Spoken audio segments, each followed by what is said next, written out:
Welcome back to our class. Today we're going to be looking at meiosis questions. I know that meiosis is one of the topics which is a little bit easy to teach, but when it comes to the answering of questions, it's a little bit difficult.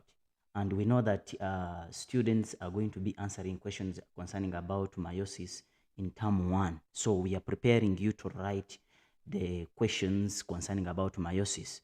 By the end of this lesson, everybody must be able to answer questions concerning about meiosis.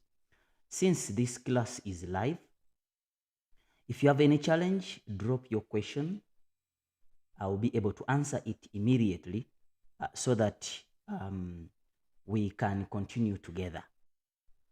It's a morning class, I know, but I know that when it's morning, most of the students, the brain is a little bit what? Fresh. So that if it is fresh, it means that you'll be able to grasp. So a lot of questions we're going to be dealing with. Some of those questions, you see them on the screen. They will be related to that.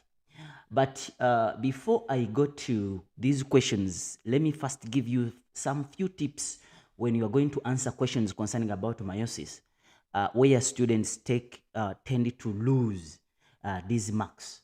First of all, you need to know what you call spelling, because this is a very big challenge to students. They tend to ask that, but sir, only a simple just one letter has been missed. Can they mark me wrong? Yes, we will mark you wrong. I always ask you a question that if I spell your name and I miss one letter like this, will you be able? Will you be happy? Will you be the same person? The answer is no. Then why, when you are writing, you don't write the correct spelling? So spelling is very important. Number two, the things which make students not to get a distinction is when you go about question concerning about meiosis in terms of chromosome number, you see students, they ask them question, how many chromosomes do you see? Students, they think that wherever question comes in meiosis is about human. No, the question can come, but when it is not about human. So don't only think about question that the chromosome number are always 46 chromosomes. No. Sometimes the question will come and then it's not asking about 46 chromosomes. It's asking about the chromosomes you see in the diagram. How many chromosomes do you see in the diagram? Then you'll be able to, let me just give you a simple answer. Look at this. Ne? If you look at this, yes, this is not a question concerning about human cell, because they are not talking about human cell here in this question. No, they're not talking about that. What are they really talking about? They're talking about what you see there. How many chromosomes do you see there? The parent cell, you see that the parent cell had 4 chromosomes. Then why do you think about 46 chromosomes? Please try to not to talk about 46 chromosomes whenever they ask you a question concerning about meiosis. All right, let's start with these questions, and then we see how we can answer these questions. I will make these terminologies the end. Yes, I will also come back to them and then go through them. And then I'll also relate you to our booklet of the distinction material. Yes, this book, you know it. Always find the lessons here. You'll find them there. So we are going to be looking at this. Okay, the first question is asking. They're asking, what are they asking about? Let me know if you have any question when we are going through this. If you have any question, let me know so that at least I help you out. All right. The diagram below represent different phases of meiosis in the diagram. So if you are looking at this, what are these phases?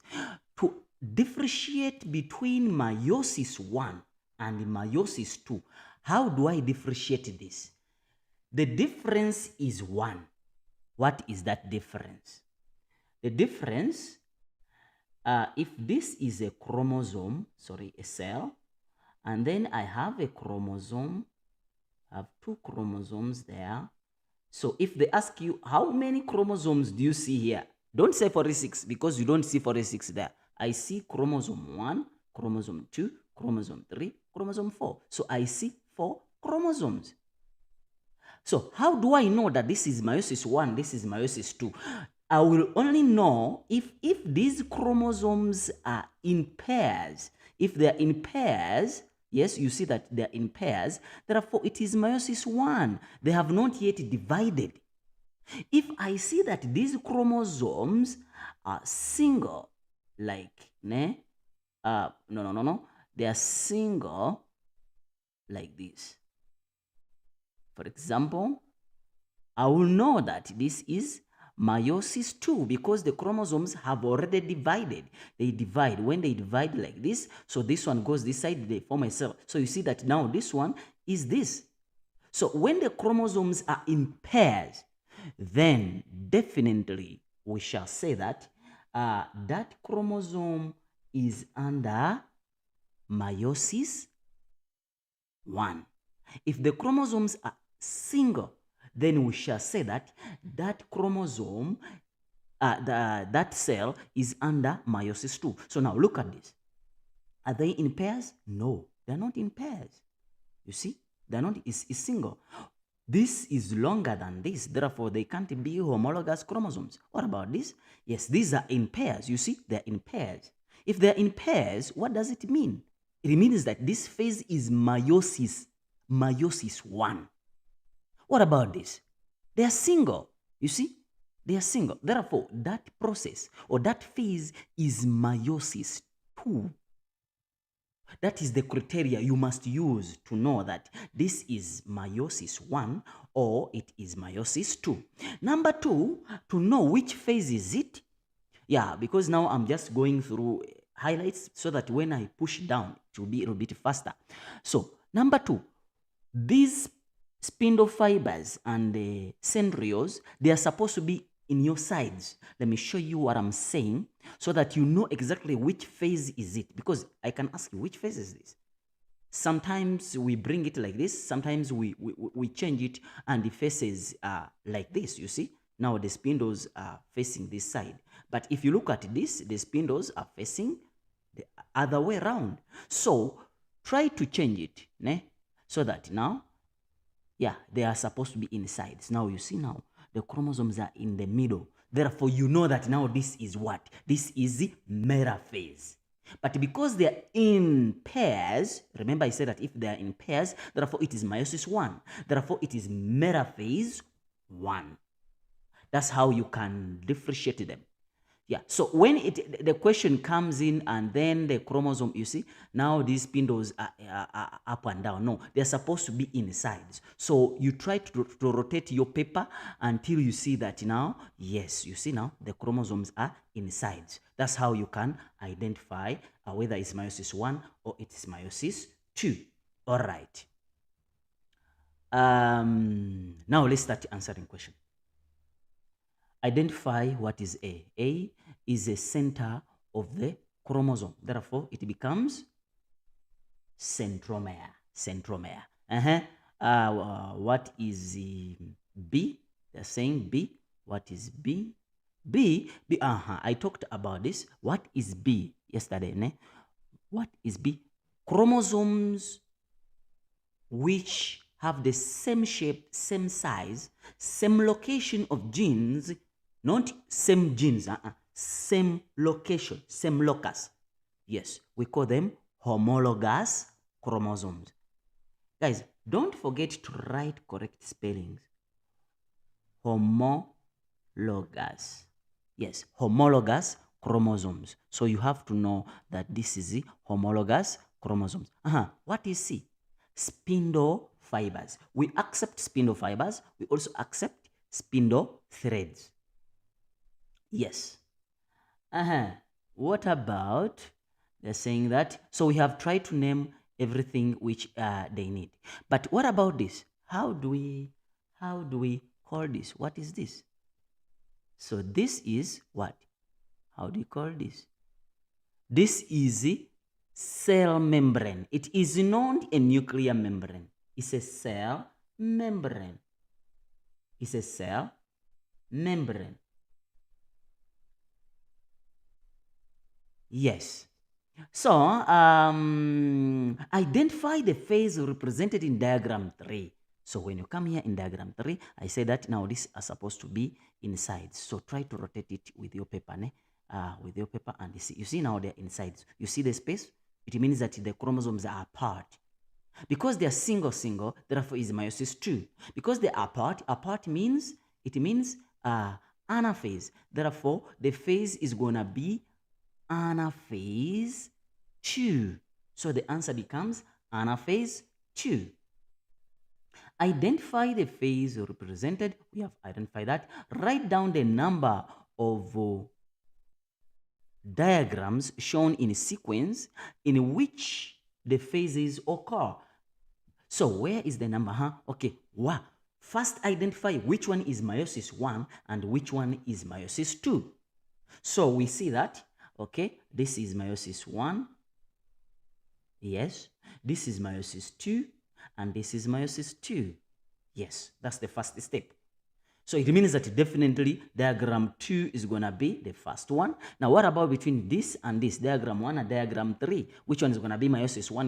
Which one is going to be the first? Which is going to be the last? This is prophase. Yes. And then this is anaphase. Therefore, prophase comes before anaphase. Therefore, it's going to be diagram 1 and then it's going to be diagram 3. Guys, let me know the questions you are asking. If you are not clear on what I'm saying, please let me know. I'll answer your question immediately. Yes. So I'm waiting for your comment if you don't get something right, or you have a challenge I've not talked about when I'm trying to discuss about this, so that by the time you write your end of term, you are able to answer these questions. Yes. Then they're saying that state one difference between metaphase 1, metaphase 2, and metaphase 2. Basically, this is supposed to be metaphase 1 and metaphase 2. Metaphase 1 and metaphase 2. Yes, metaphase 1 and metaphase 2. So what is the difference between metaphase 1? Remember that in metaphase, chromosomes are in the center. You have a cell, Yes, you have chromosome. Yes, chromosomes. They are supposed to be in the center. Therefore, that is the commonality both of them have. But in metaphase 2, because the chromosomes have been divided, have been split, the cells have split. Yes, cytokinesis has occurred. Here in metaphase 1, chromosomes align along the equator in homologous pairs randomly. And then here, chromosomes align along the equator singly. Look at this book.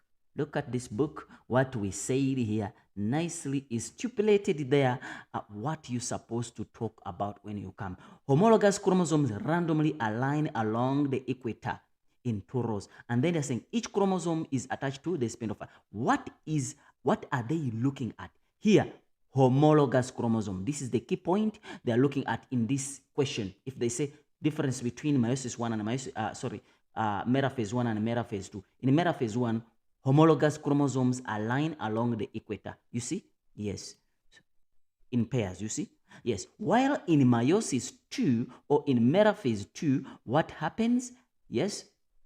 What happens in metaphase 2? Check, they are individual, not homologous. So that is the major difference what you're looking at. So chromosomes in metaphase 2 align along the equator singly or individually, while here chromosomes align along the equator in homologous pairs or in pairs. Yes. So that is the major difference what you are supposed to talk about. If that question comes, we like to ask metaphase. So you can't go to the paper without knowing the concept of metaphase. You can't go to the paper without knowing the concept of prophase, whereby crossing over is taking place. Yes. After going through this, you won't regret when you're going to write the paper. Before even you write the paper, you have to come back and then watch this video so that, yes, your time for revision is minimized. Okay, the diagram below represents one cell in the phase of meiosis. So look, they are not talking about this is a human cell. Please don't think about 46 chromosomes. I repeat, don't. So they're saying that identify the phase of meiosis shown in the diagram. What is it? If I look at this, let's first label and then you find out. What is A? A is a cell membrane. You can't say nuclear membrane because the nuclear membrane, you can only see it during interphase and prophase. And towards the end of prophase, the nuclear membrane is also disappearing.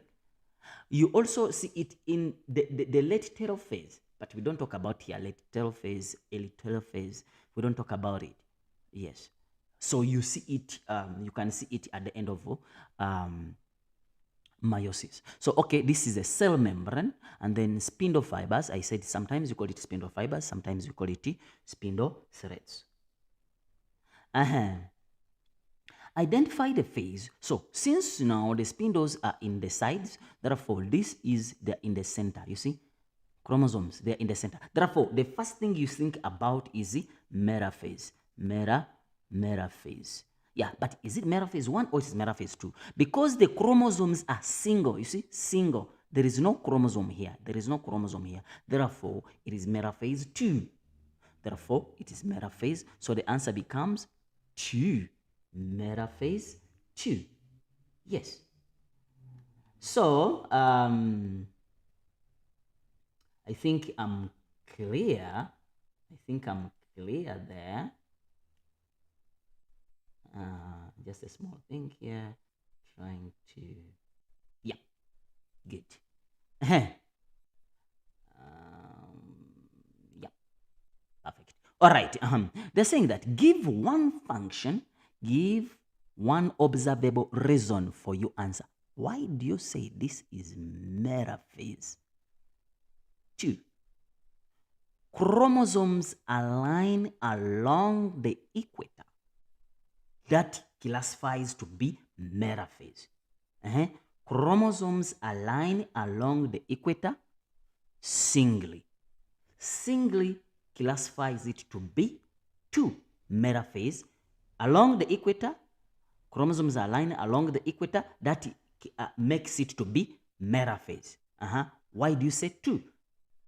Singly. They align along the equator singly or individually. So it classifies it to be metaphase 2. Look at into your our booklet. Individual chromosomes line up at the equator of each cell. So individual chromosome makes it to be metaphase 2, that is meiosis 2, and then align along the equator. This makes it to be metaphase because meta means middle. Yes. So when you are giving the reasons, you're supposed to don't just say chromosomes at the equator. Which kind of chromosomes? Yes, it means that what you have defined there is you are just classifying it to be metaphase. But is it metaphase 1 or it is metaphase 2? That's how students tend to lose the marks. So it is metaphase 2. So they align along the equator in singly. They're saying that identify structure A and B. We identify them. A, we say the cell membrane. B is the spindle fibers or spindle threads. And then chromosome 2. This is a chromosome, Yes, a single chromosome. Describe the role of B in the movement of chromosome during meiosis. What is B? Spindle fibers. What is the function of the spindle fibers? Yes, it pulls the chromosome or chromatids. Yes, to opposite poles. Yes. So we say that this centria attached to the spindle fiber. So when these centrioles they move, né? They move, they split, they tend to pull these chromosomes. You see that they are being pulled. What pulls them?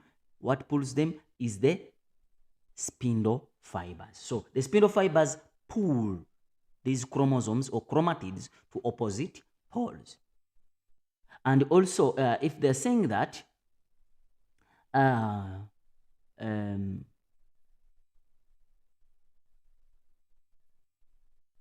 these spindle fibers, they attach themselves on the centromere, and then during the separation of these chromosomes, then they are pulled to opposite poles. Then they're saying that draw a labeled diagram of structure C. Where is structure C? Yes, of this chromosome. Yes, as it would appear in the final phase of this meiotic division. Show the correct shading. I want to talk about it. So it's 4 marks. And they're saying that they want this chromosome, how it would appear. So if you're looking at this chromosome, make sure that you draw with the correct shading. If you take this chromatid, it means that it must have this. If you take this chromatid, for example, if you take this chromatid, then it means that it's supposed to have that.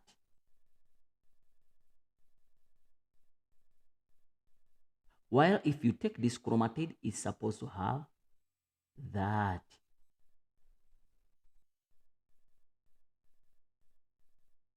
But they're saying you're supposed to draw it, a labeled diagram. How will it appear? Yes. Remember when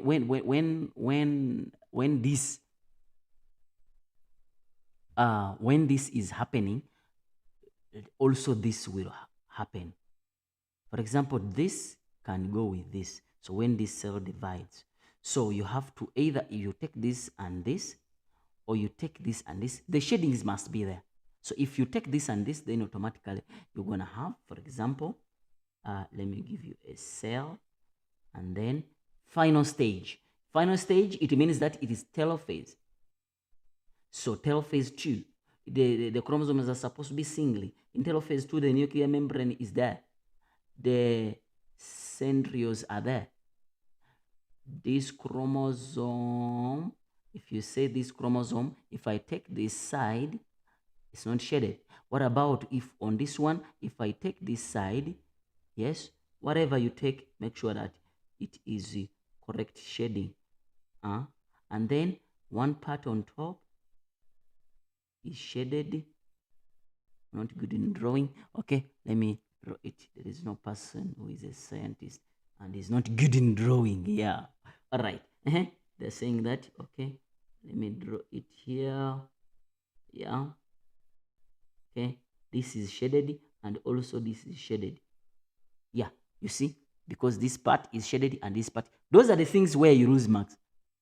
Because just shading is a mark. They don't stop here. They're saying that this is 4 marks. You write a title. We need a caption here. Caption.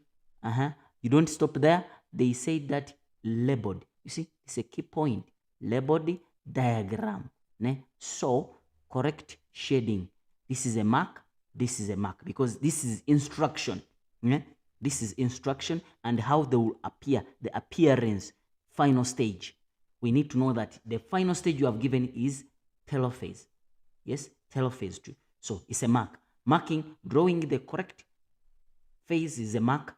Drawing the shape of the chromosome, single is a mark. That's appearance. And then drawing correct shading. Yes. And the number is a mark. And then the caption. So you see how marks are being split. So if you don't just, if you just draw, you'll end up losing marks. Let's go to another question. Please, if you have any question or I'm rushing, let me know. Yes, I will try to help you out. Yes. Let me know if you are on online, online, so that we credit you. Yeah. All right.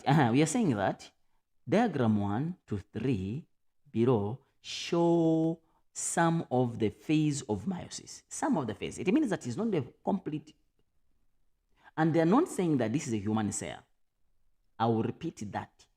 Identify the phase represented in diagram 1. In diagram 1.1. Okay. Diagram this one. And then diagram. Okay. Which phase is this? First of all, the chromosomes are in pairs. So it means that it is meiosis 1. First phase. This one, the chromosomes are still in pair. Also, this is meiosis 1. Yes. What about here? Chromosomes are single because this and this are not the same. So this is meiosis 2. So now, you have these two. Which one is first? Because meiosis 1, meiosis 1. So this, I'm trying to show you which one is meiosis 1, which one is meiosis 2. So because the chromosomes are in pairs, chromosomes are in pairs, you see? They're in pairs. And along the equator, you see? So it means that this is metaphase. But you have already said this is meiosis 1, therefore it's going to be metaphase 1. And then because the chromosomes, they are moving apart, so this is anaphase. So automatically,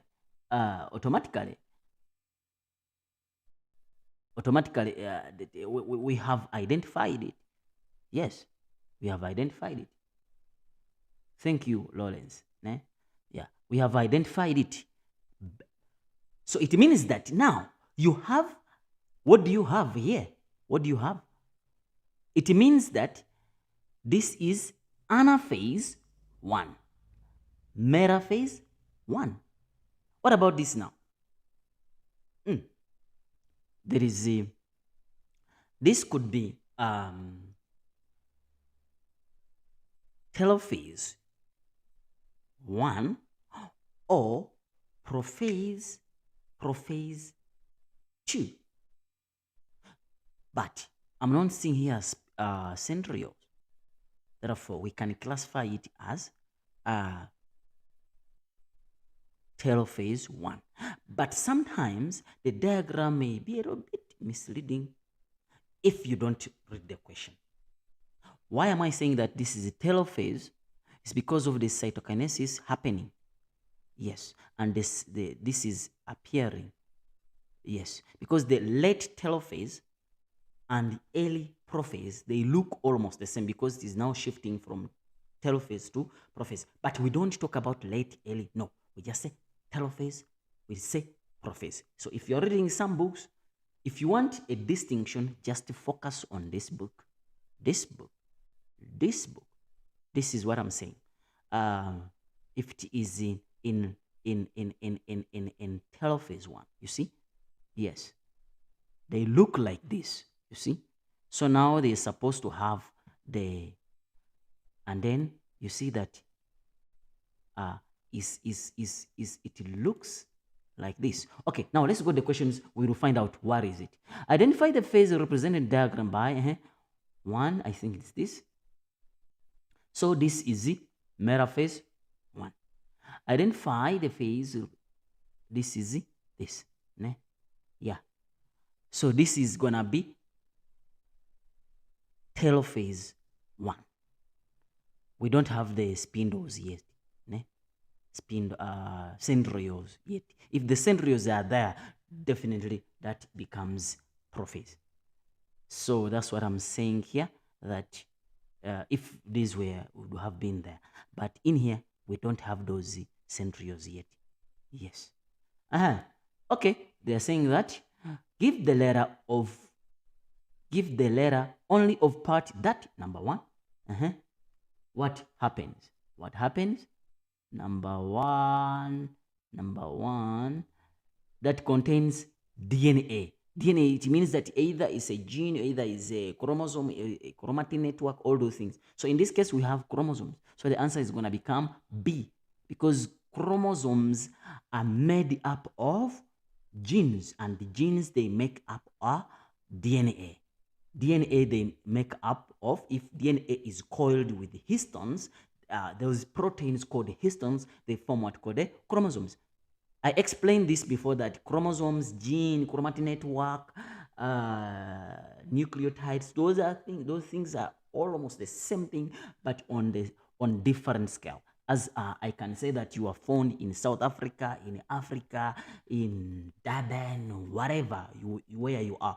It's the same thing, you are in Africa. You understand? Yes. So attached to centromere of the chromosome, attached to the centromere of the chromosome, what is attached? Is the spindle fibers or spindle threads. So the answer is C. Don't forget that they are not looking for the name. No, they are looking for the letter. Only letter. If you give a name, we will cross it, because we didn't ask you. We didn't ask you. Yes. We didn't ask you about the name. So you can't leave such question unanswered, because they are looking for only what? They are looking for only letters. They are not, you don't even need to stress too much. They're saying that name the letter that forms the spindle fibers or spindle threads.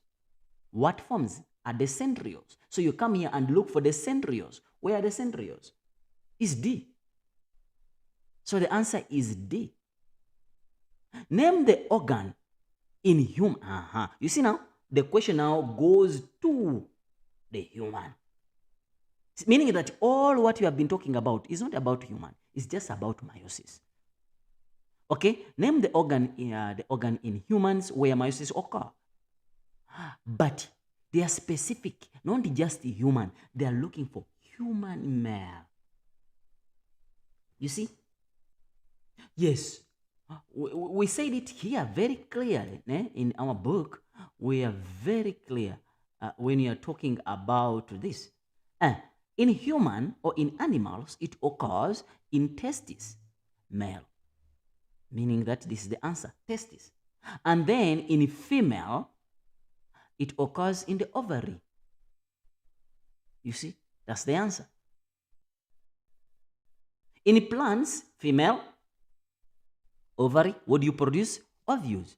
And then in male plants is anthers, what do you produce? Is the pollen grain. So you see, download this book from this by join the group and get all the books. Yeah, so you can download it. I'll send you this. I'll put it after the lesson. I'll put it in the description below, so that you have it, and then you can click on that link so that it will take you, and then download the book so that you get your distinction material. Yeah, book. Yes. Those, if you have a sister for grade 10, grade 11, grade 12, we have distinction material for grade 10, distinction material for grade 11, distinction material for grade 12. So meaning that we have all the books which can make you succeed. Yes. You don't need even to stress if you are having this book. There is no question they're going to ask you in this life science, and this book cannot answer it. And the answer is already highlighted there. Yes. All right. Let's continue. Describe how meiosis lead to variation. How does meiosis lead to variation? Can this question be answered by this book? How meiosis? When you talk about meiosis, we are looking at the causes of variation, but these causes are based on meiosis. Because if you come here and look at the causes of variation, yes, let me show you so that you know exactly what they are looking at here, because you don't just need to write each and everything. No. Variation, difference among organisms of the same species, causes of variation, crossing over, random arrangement of chromosomes during metaphase, random fertilization, random mating, mutation. Where is meiosis here? Random mating is not meiosis, although it causes variation. What is random mating? I explained it. If you don't have it, you just go to Thundereduc and then you type there meiosis Thundereduc. It will bring you this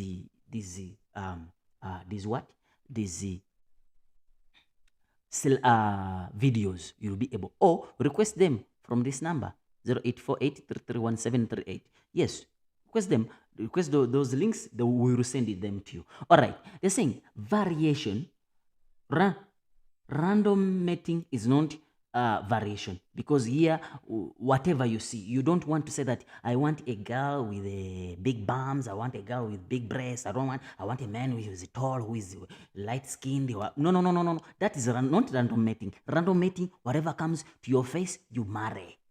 That's it. It's like a chicken. When he's chasing this one and then another one passes across, then he goes with that. That's a random mating. So it is not about meiosis. Random fertilization, remember you have over, you release over 300 million sperms for a single ejaculation. Those are how many sperms you release in the vagina of the female during sex, just in a single ejaculation. So it means that if you ejaculate more than once, it means that you produce over 500 million sperms. But which sperm is going to fertilize the ovum? Check here. Which sperm among these sperms is going to fertilize the ovum? So still, this is not meiosis. So don't talk about this when the question comes and saying that describe how meiosis lead to genetic variation. So this is not meiosis. Yes, so don't talk about random fertilization. Then we go to random arrangement of chromosome during metaphase. Where do you find metaphase? You find metaphase in meiosis. Therefore, that is the first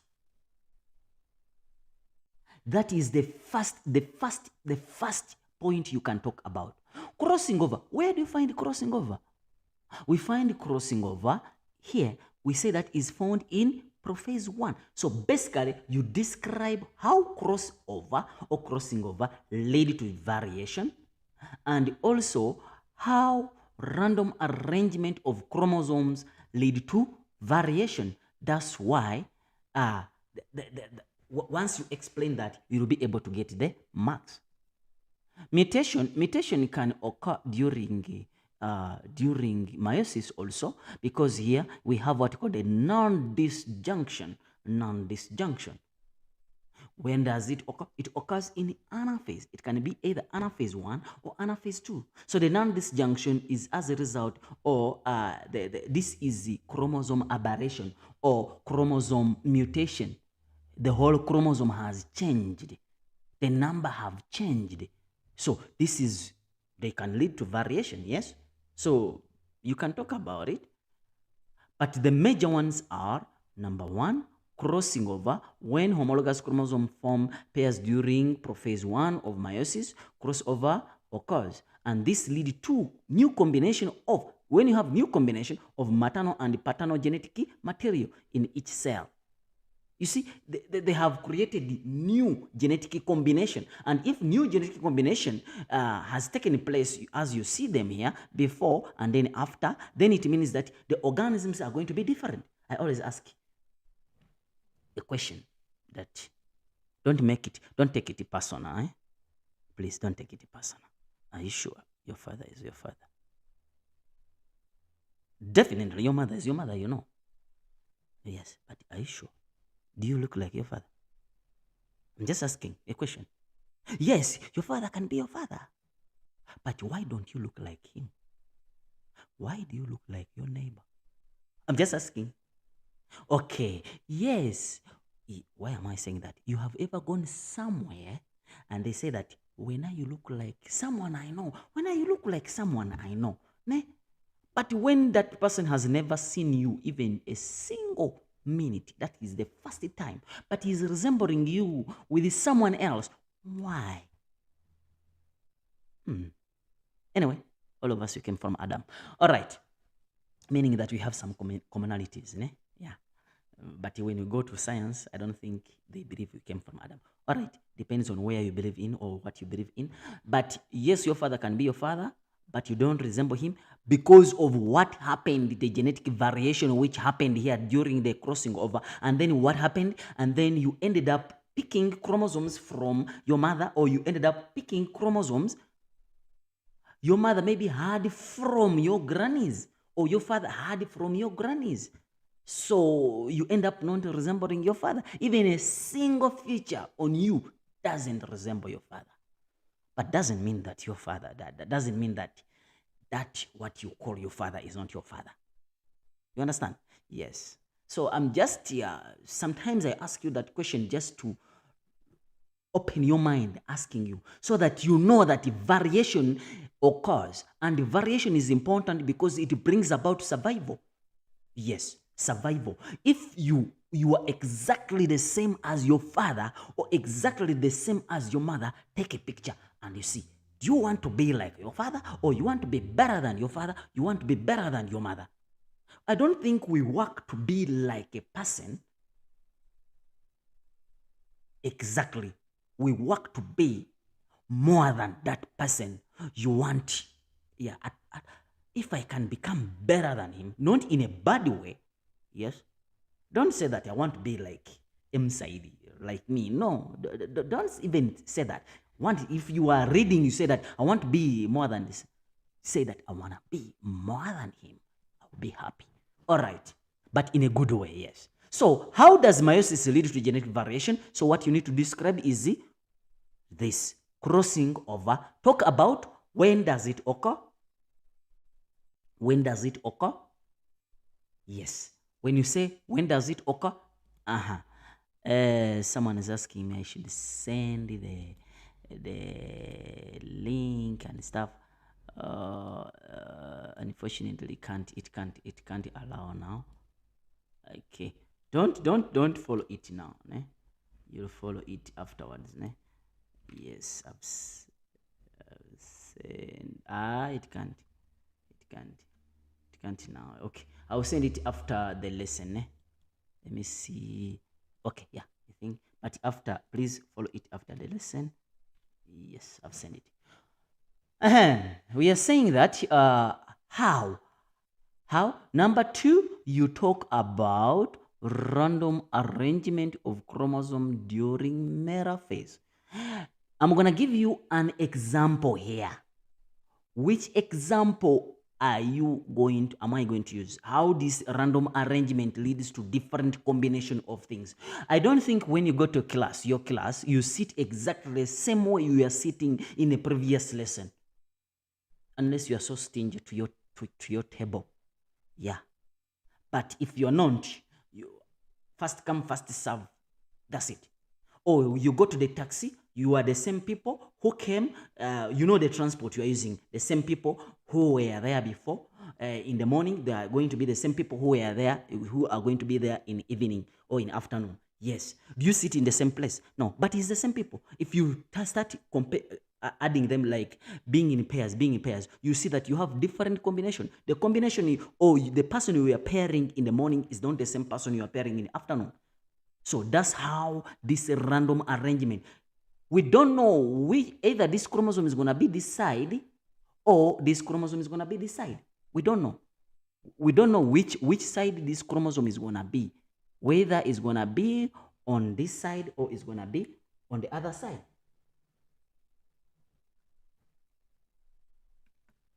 Yes. So basically, that is this. Let's go back to the another question. So what you need to read, talk about, you talk about random arrangement of chromosomes. Yes. Sorry. You need to talk about random arrangement of chromosomes during metaphase, and then you also talk about crossing over. Those are the two things which you can talk about, and then you can also talk about mutation. But the mutation you are supposed to talk about here, it must be mutation which, because this is gene mutation, you see, it's a gene mutation. Only if you are talking about the non-disjunction which occurs in meiosis. All right, let's go to another question. Another question is about karyotype. Ne? Another question is about karyotype. Guys, just 1 second. I think this is not something happened. I don't know. Check and see.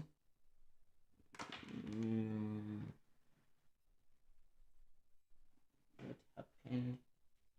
Just a moment, because it's not detecting. All right. As it is, we are continuing.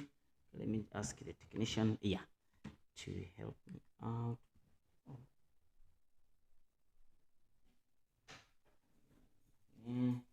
All right. They're saying that now, if I give you a simple task, né? Here, what is this? What is this? Tell me the answer. How do we call it? Individual 1 and individual 2. Which one is a male? Send the answers. How do you call this diagram? Yes. And then send me the answers here on your description. How do you call this diagram? And then which one is a male and which one is a female? Send me, and then I see, so that I can, yes, talk about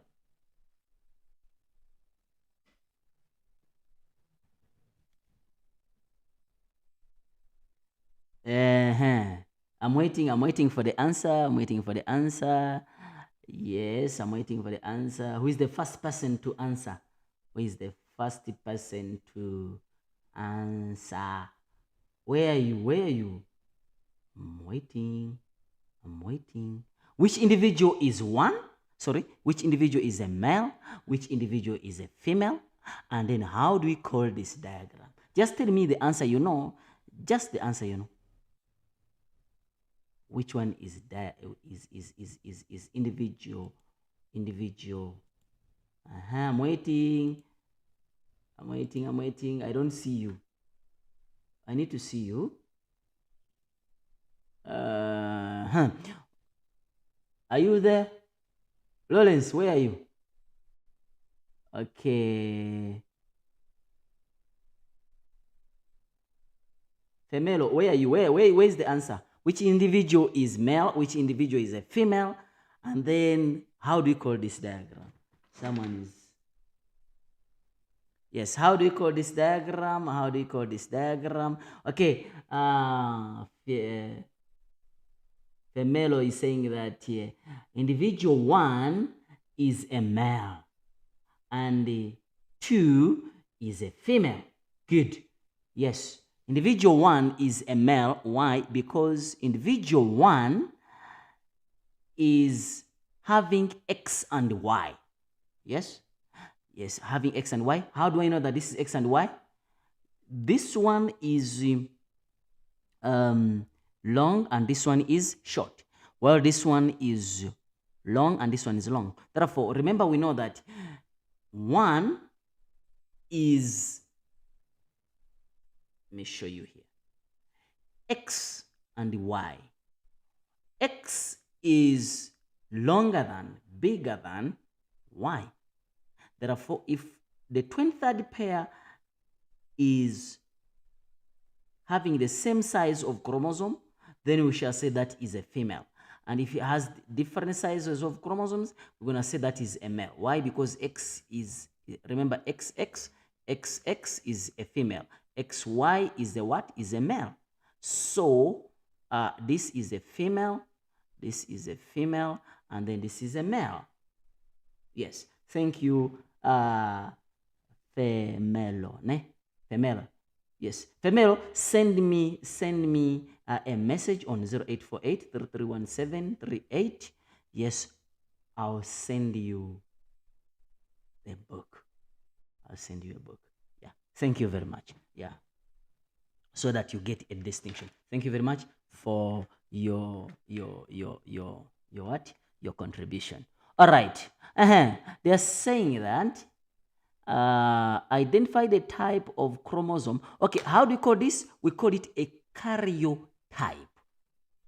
Karyotype. When you say the word karyo, in science, it means a nucleus. So when you say karyotype, which type of nucleus do you have? Which type of nucleus do you have? How are these arranged. Yes. So we are saying that, thank you very much. This is a karyotype. This is a karyotype for a female, and this is a karyotype for a male. This is a karyotype for a male because X and Y, and this is the karyotype for female because of X and X. So identify the chromosome numbered 1 to 22.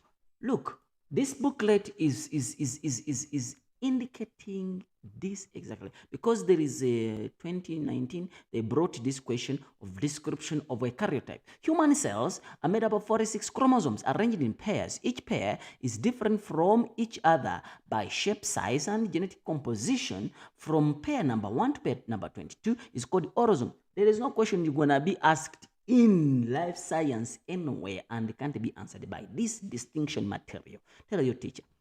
Can think about any question which is supposed to be examination guideline and then can't be answered by this question. Okay, let's see. Identify the chromosome number 1 to 22. Here, I mentioned it very well in this book. Say that 1 to 22 is called autosome. So the answer is autosomes. We call those chromosomes autosomes. Question 2. They're saying that each pair shown in each of these pair shown is a homologous pair of chromosome. State the origin of each chromosome in homologous pair during the zygote formation. Where do they come from? This book said it.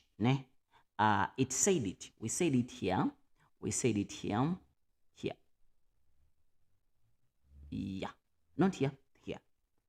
Yeah, one chromosome will come from a sperm, one chromosome will come from the ovum, and then you form a zygote. A sperm does not come from a lady, it comes from a female. So this is coming from the maternal line. And then it comes from the paternal line, and then this comes from the maternal line. And then you form a zygote. That's what they're asking you here. They say, state the origin of each chromosome in the homologous pair during the zygote formation. Where do they come from?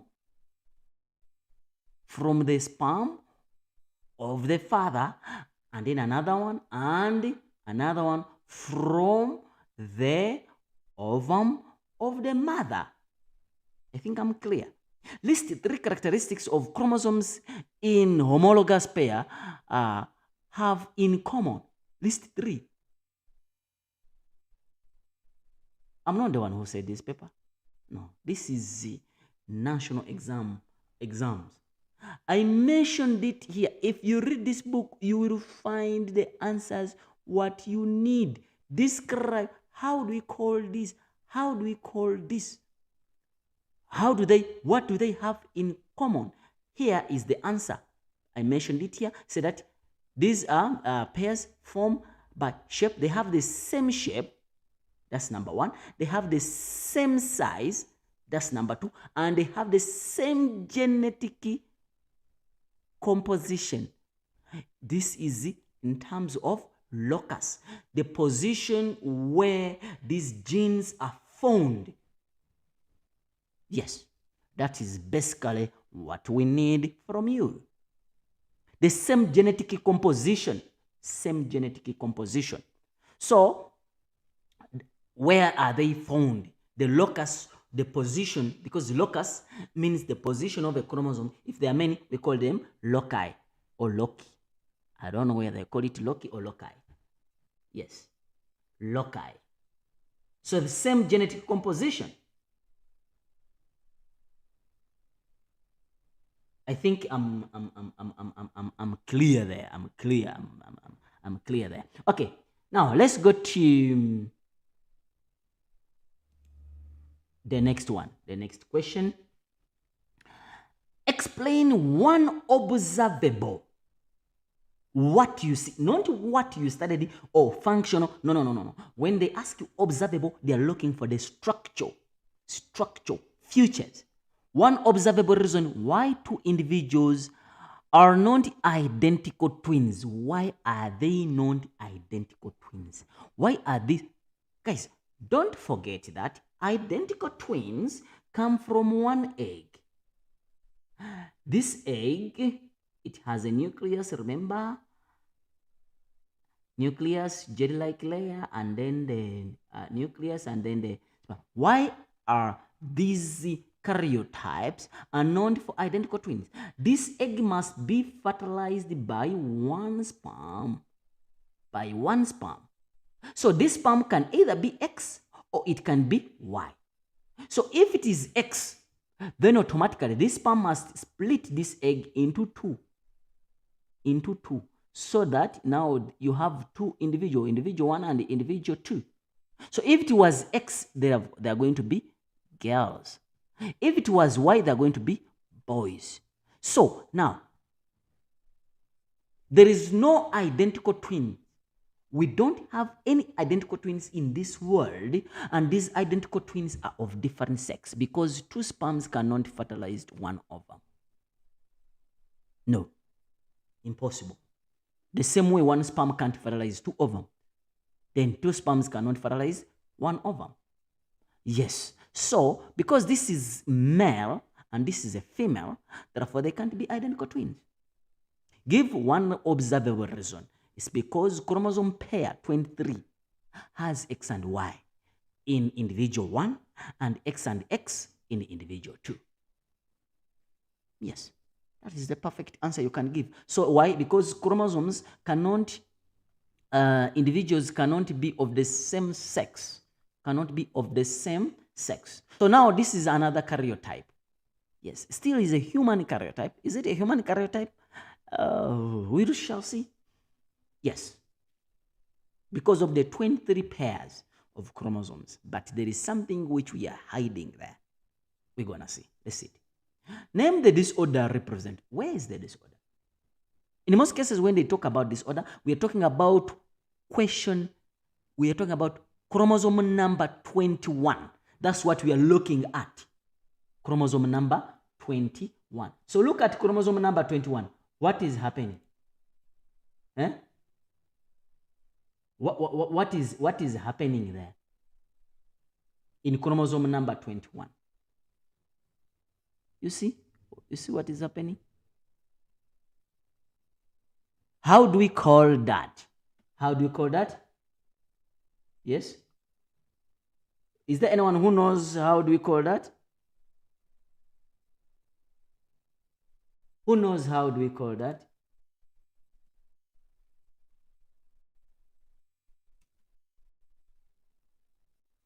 Okay. This is Down syndrome. Down syndrome occurs on chromosome number 21 as a result of failure of the chromosomes to separate.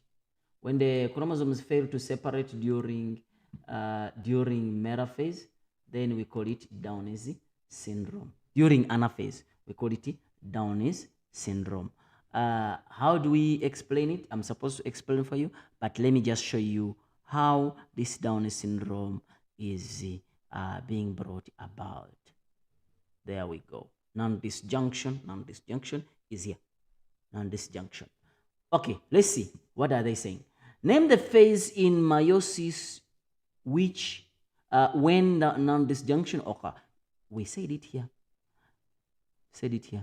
Non-disjunction is a failure of the chromosome to separate or chromatid to separate during anaphase.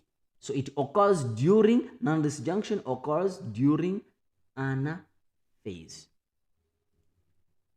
Then they are saying that name the type of mutation that result of non-disjunction. Remember I said that this kind of mutation, because we are changing the number of chromosome, it can't be gene mutation. It is chromosomal mutation. It's the whole chromosome which is changing. We can call it chromosome mutation or chromosomal aberration. Why do you go for aberration? Stressing you. Chromosome mutation. Simple. Simplify your life by taking. Some kids, they want to write these big terms that they scare the examiner. There is no way you're going to scare the examiner. You are just scaring yourself. Because the examiner, we already know. By the time we set that question, we know even the alternatives you might say. That's why sometimes we put them there in the memorandum or in the marking guideline. Yes. So there is nothing you're going to scare the examiner that by writing big terms. You are just stressing yourself, and those big terms can lead to wrong spellings and then leads to loss of marks. So simplify your life. Don't think that when you are unique or you are giving different answers then you like from others, then you get more marks. You get the same mark like the other person who has written a simple answer. You get. So name the type of mutation that is as a result of this non-disjunction. This non-disjunction of chromosome number 21. The answer is chromosomal aberration or chromosomal mutation. So choose what you want to go with, because it's the same thing. Diagram below represents the distribution of chromosome pair 21 as it appears in each gamete.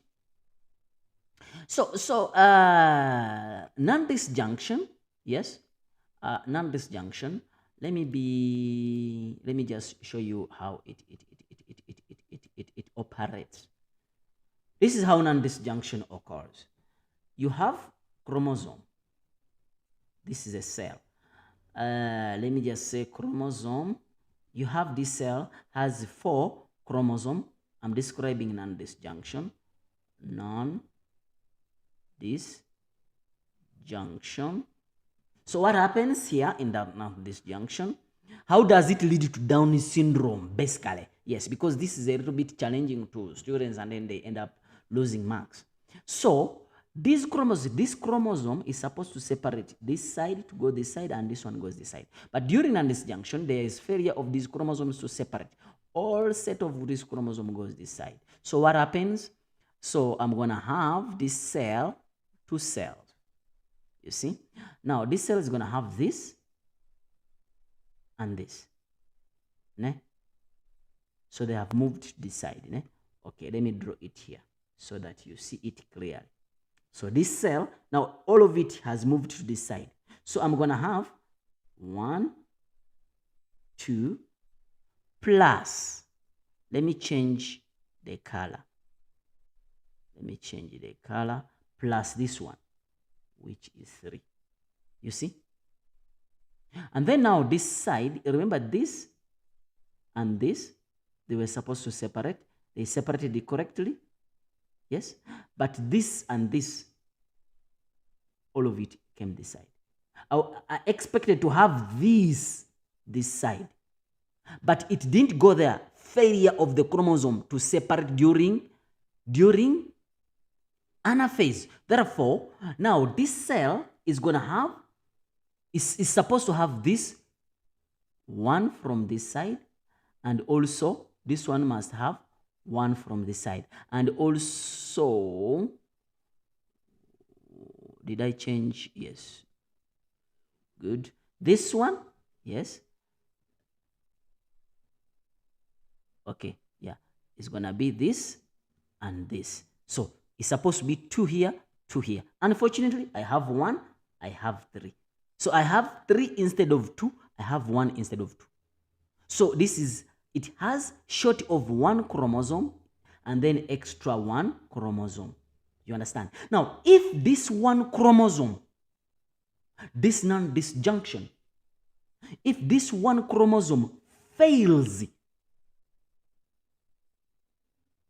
to separate, and then now it fertilizes the normal ovum. For example, now this fertilizes this. If this is a human cell, now let's state that this is a human cell. Remember, I told you that they only talk about human cell, and human cell has supposed to have 46 chromosomes. So in meaning that after meiosis, it's supposed to be 23. Now this one is supposed to be 23, but it's not 23 now. It's 24 because it has 1 extra chromosome, and this one has 22. So now it's gonna be 24 plus 23. They're gonna be 47, and then this one 22. No. Yeah, 22 plus 23 is going to be 45. If this non-disjunction occurs on chromosome number 5, chromosome number 21, then it becomes what? It becomes trisomy 21. And this condition is what you call non-disjunction. This is what I said. Each nucleus should have 23 chromosomes after meiosis. If non-disjunction occurs, one nucleus will contain 22. That's what I said. And then the other one will have 24. That's what I said. When either of these resulting gamete fuse with the normal gamete, it means that 22 with 23 is going to be 45. 24 plus 23 is going to be 47. It's either going to be 45 or 47. You understand? This is what I'm saying. This leads to Down syndrome. But this non-disjunction, it must be on chromosome number 21. Because if it occurs on another chromosome number, it won't lead to non-disjunction. No. It won't lead to Down syndrome. It will be another syndrome. Yes. If it occurs on sex chromosome, it can be Klinefelter syndrome, Turner syndrome. So it depends on what chromosome number is it. Yes. So women who are under the age of 40 have a great chance of having this Down syndrome. Yes. So it means that when you study, you get your university, start working, get married, have children before 40 years. Yes, so that at least you have less chances of having this condition. I'm not saying that if you're 40 years, you have a child of Down syndrome. We're saying that less chances if you have kids who you have kids when you are still less than 4 years. I'm talking about ladies. Men are always fresh. Anytime. Even if I'm 70 years, I'm fresh. I can have proper kids. Yes. And men, they don't stop. Ladies, yes, for them they stop, but men, they don't stop. Anyway, let's go to the next question. Diagram below represent distribution of chromosome pair 21 as it appears in gamete at the end of meiosis. Let me know if you have any question. You have any challenge?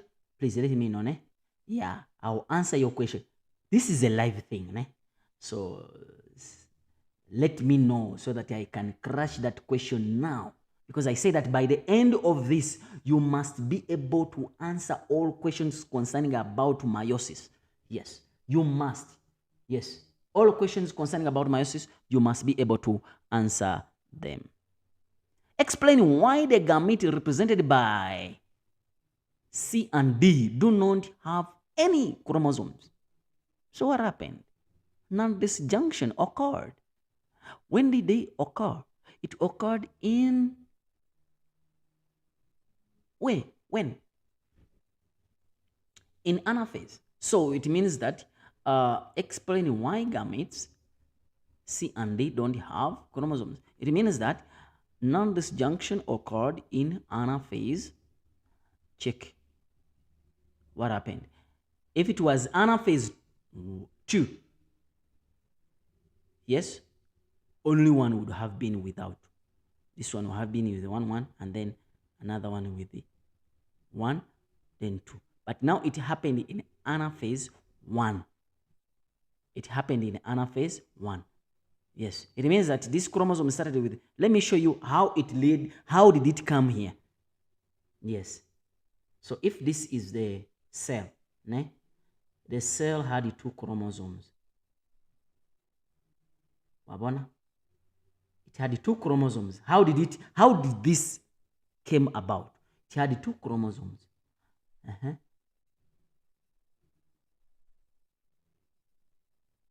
And then, no, I'm saying 2, not this one. Sorry. Let me do it again here.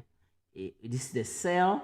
Yes, it had 2 chromosomes. If this is metaphase, yes. If this is metaphase, yeah. Now it's supposed to split during anaphase. This one must go this side. This one must go this side. We are explaining how did it come. So what happened? All of it went to one side. For example, it has gone this side. So what happened? This one has 2 of them. 2 chromosomes. And then this one has nothing. You see? This one has nothing because all of it has gone to the other side. So this one is empty. So now meiosis 2 occurs. When meiosis 2 occurs, what's going to happen? When meiosis 2 occurs, this one is going to split. It's going to split like this, whereby now this one is going to have 1 chromosome from this side and 1 chromosome from this side. And then this one is going to have 1 chromosome from this side and 1 chromosome from that side. What about this one when it undergoes meiosis 2? Because it's empty, it's going to be empty. And the another one also is going to be empty. Hence, it brought out this. So it means that this occurred in anaphase 1. Sorry. In anaphase what? In anaphase 1. You see? So you have to know these techniques in anaphase 1. If it happened in anaphase 2, still you will have seen it only one cell would have been without. If the gamete A, where is A? Is involved in fertilization, describe how this will lead to Down syndrome. So if it happened on, did they say it? Yes. You see? And then they said it is a human. Then automatically, now we know. Now we know it occurred on chromosome number 21. It means that if this one has gamete A, it has 24. If it fertilizes the normal gamete, which is 23, the ovum, so the individual is going to have 47. Actually, this is what they are showing you here. This. It's going to have an extra, hence Down syndrome. Due to the process of crossing over, chromosome in diagram 1, A and B appear different to each other. Identify the phase of meiosis during which crossing over occurs.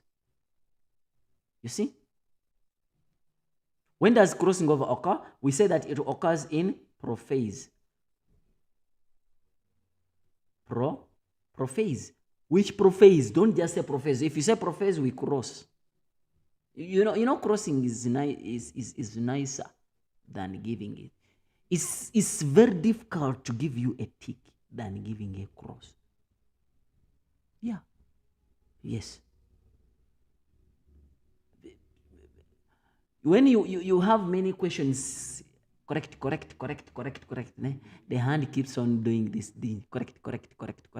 It's easy. When you have wrong, you end up having even the correct answer is wrong. So please try to read, so that this thing doesn't happen. Yeah. Yes. They're saying that describe how the event. They're saying that identify the phase. This is it. Prophase 1. This is what I said here in the booklet. Crossing over. Yeah. Process of crossing over. Yes. Process of crossing over. Yes.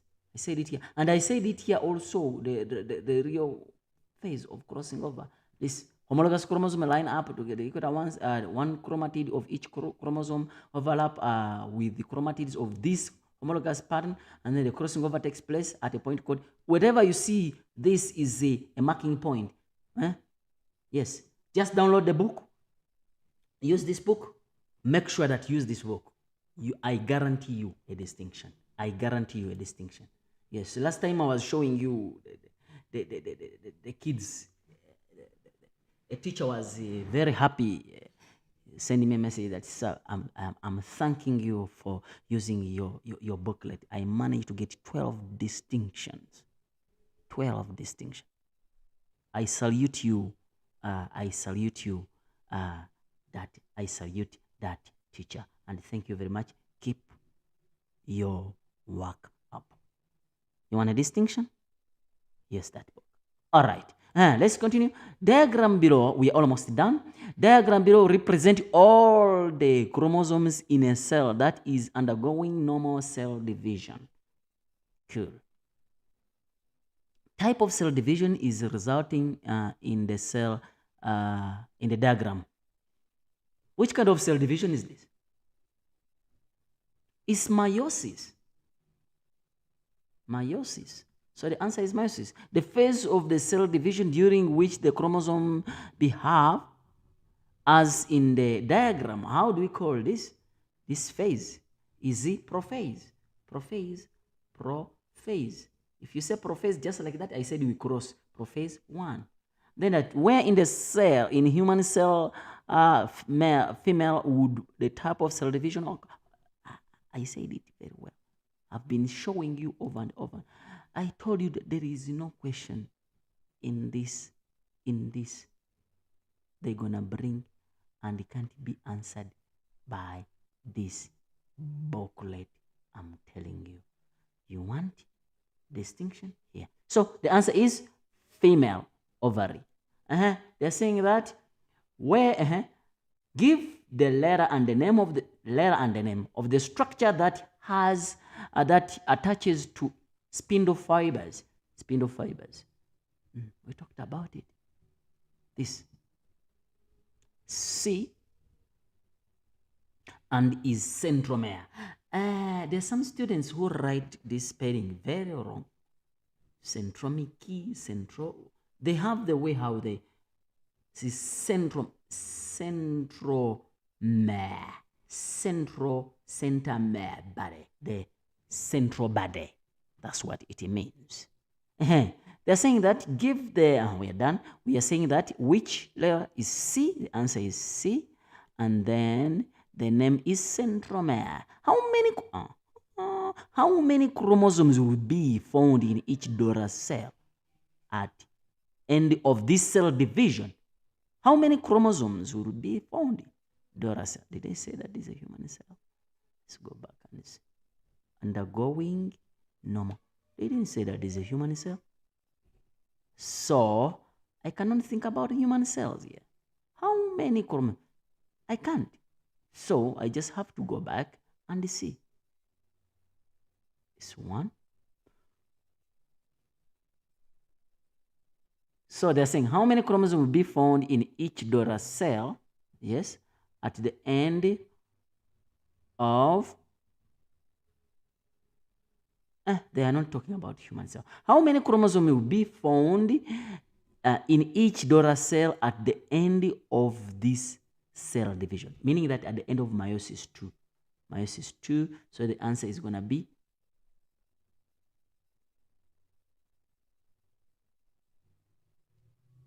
so it's going to split. So the answer is going to be 1.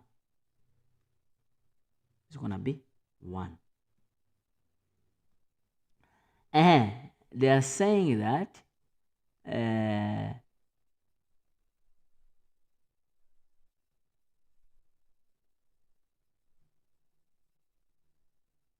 okay. They didn't talk about human cell. Study the diagram below. Okay. What is A? A is a chromosome. B is a chromosome. Both of them homologous chromosome, but because they're undergoing crossing over, we call them bivalent or bivalent. Bivalent. That's the terminology we use. And then this is the crossing over chiasma, chiasma or chiasma or chiasma. This is centromere, centromere, and then this is chromosome, just normal chromosome, and then this is chromatid.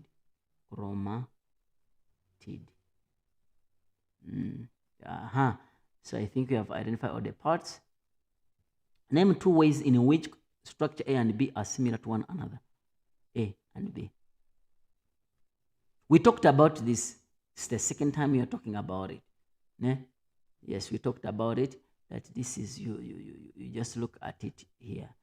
At karyotype here, same shape, same size, same locus of the genes. Yes, same shape, same size, and same locus or loci of the genes. They say describe the process of at D. It's at D. They're looking for crossing over. I also talked about it. Homologous chromosomes align together.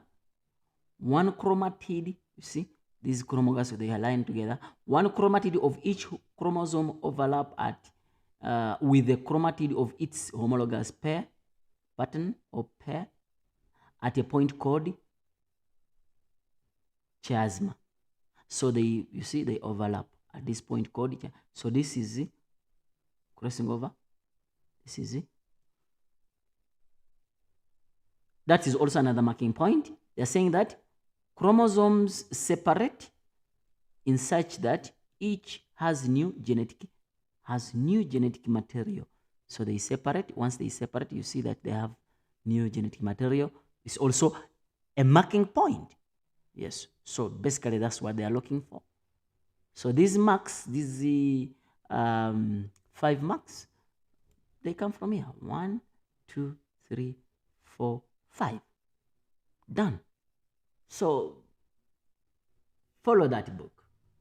For that book, you'll be able to get a distinction. You'll be able to get a distinction. Then they're saying that, yes, we are saying that certain species has 42 chromosomes in its muscle. When you say muscle, we are talking about body cells, diploid, 2N. Yes, body cells. Give the number of chromosomes in each sperm. So it means that sperm is always having haploid. So it's going to be 21. And then skin cell is the same thing with the muscle. So it's going to be 42. They are not saying that this is a human cell. They're saying it's certain species.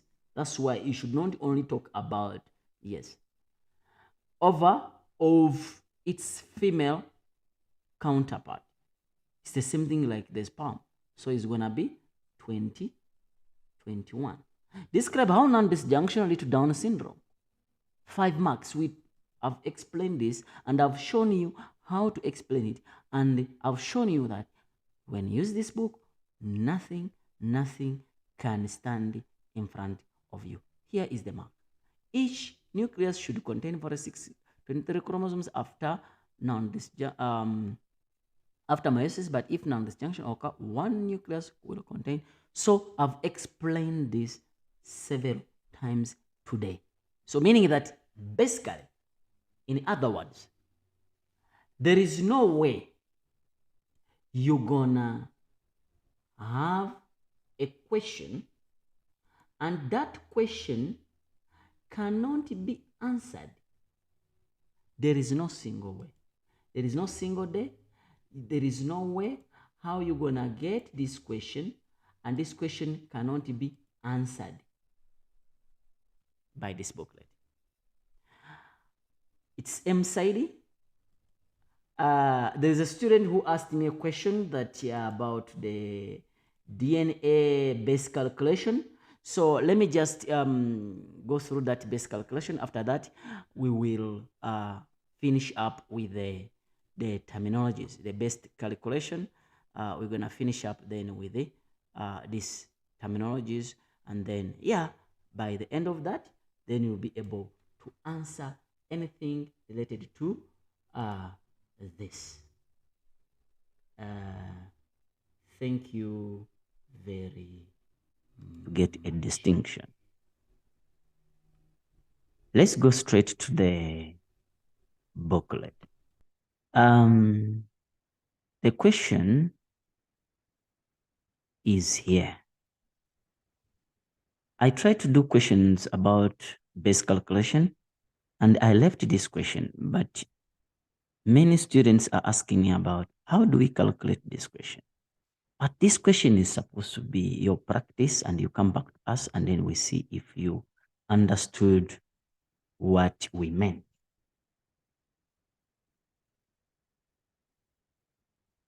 Anyway, let's not waste time. If DNA has 5,000 bases, only 500 is guanine. What is the ratio of thymine to cytosine? It means that if you have 500 bases, 5,000 bases, and this is the total for DNA, only 500, and if you check here, they are saying that only 500 is guanine. Only 500 It means that this is equal to guanine. Now, what are they looking for? They are looking for thymine to cytosine. They are looking for the ratio of thymine to cytosine. So if use the other method, which I call the Bible of DNA, remember that adenine goes with thymine, and then guanine goes with cytosine.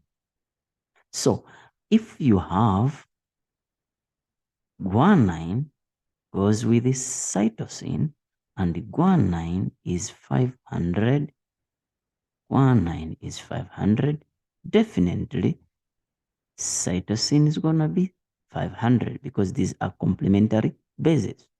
If you have 10 left legs, definitely you have 10 right legs.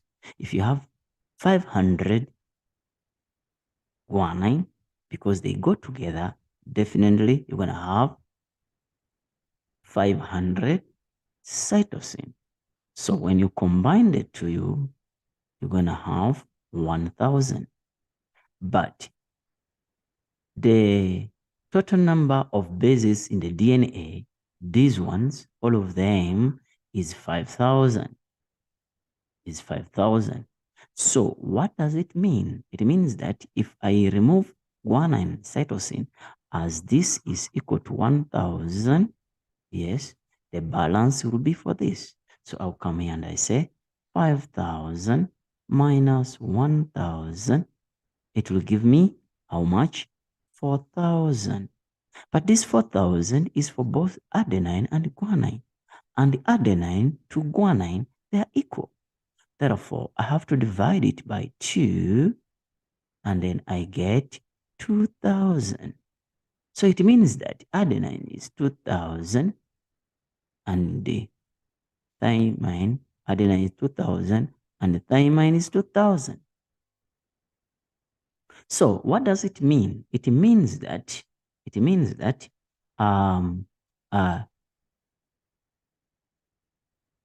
if I add this, and this, I must get 5,000 because guanine is 500, cytosine is 500, adenine is 2,000, and the thymine is 2,000. I must make a total of 5,000. But the question is looking for the ratio of thymine to cytosine. Therefore, thymine is 2,000. Is 2,000. And then don't change the arrangement cytosine to thymine. They say the thymine to cytosine. And then cytosine is 500. So I divide so that I get the simplest ratio. For example, if I divide by 500, I'm going to get 1. And if I divide by 500, I'm going to get 4. Why do I divide by 500? Because it's the simplest here. When I divide by 500, and 500 goes in 2,000. So that now I get the ratio of 4 to 1. There are sometimes you're going to get a ratio of, for example, 4 to 2. Ne? For example, I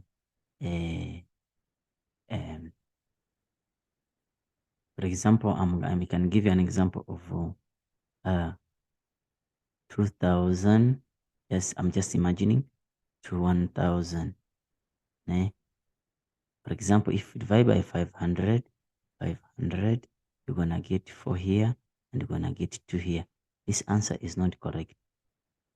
Is wrong. Why? Because this is not the simplest. So the ratio must be the simplest. This answer can be divided more to get the lowest figure. How? If I divide by 2 here, I divide by 2 here, I'm going to get 2 here, and I'm going to get 1. You see that this one is simpler than 4 to 2. So when they ask you the ratio, it must be the simplest version. And if you divide it, it must not be in fractions. It must be a whole number, and it must be the simplest in such a way that there is no way you can divide and you get a whole number. So that's what we call the ratio. So in this case, the answer is going to be 4:1. And they can confuse you in objective. They say A, B, C, D. And the first answer here is 1-4.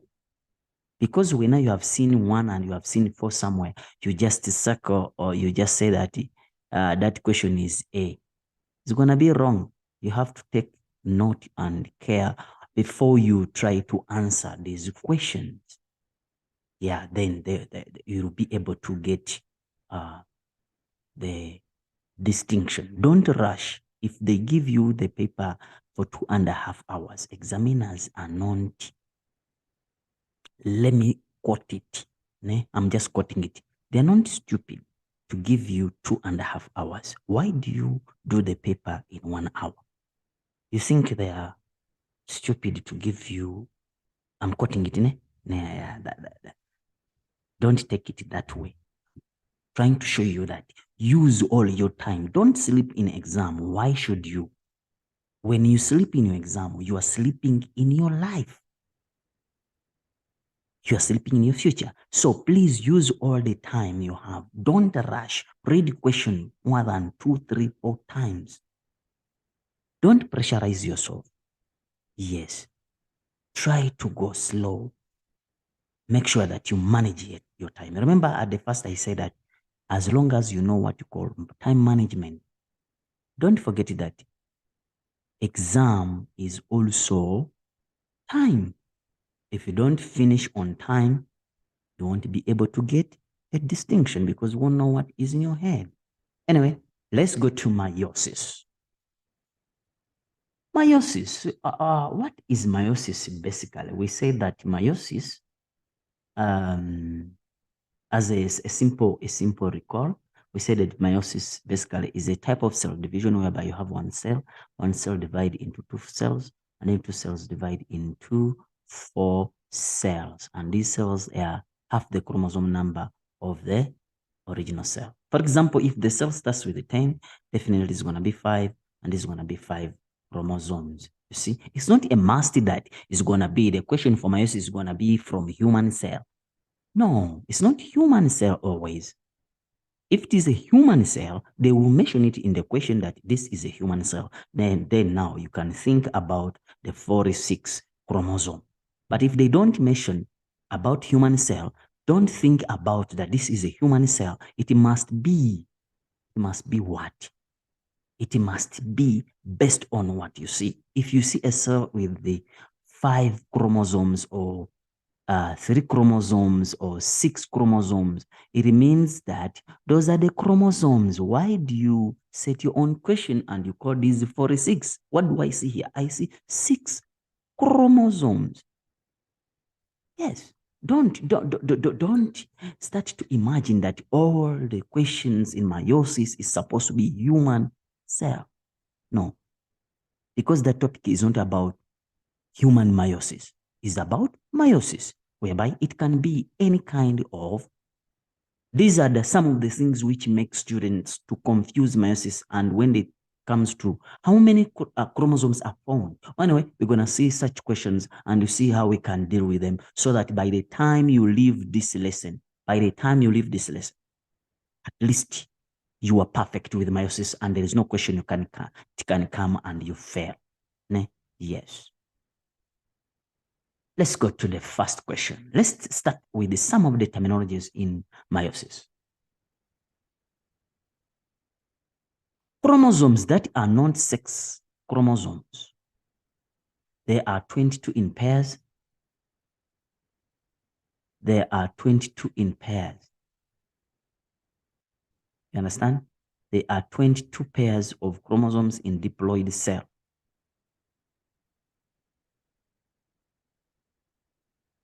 So how do we call those chromosomes? There are 22 pairs of chromosomes in the diploid cell.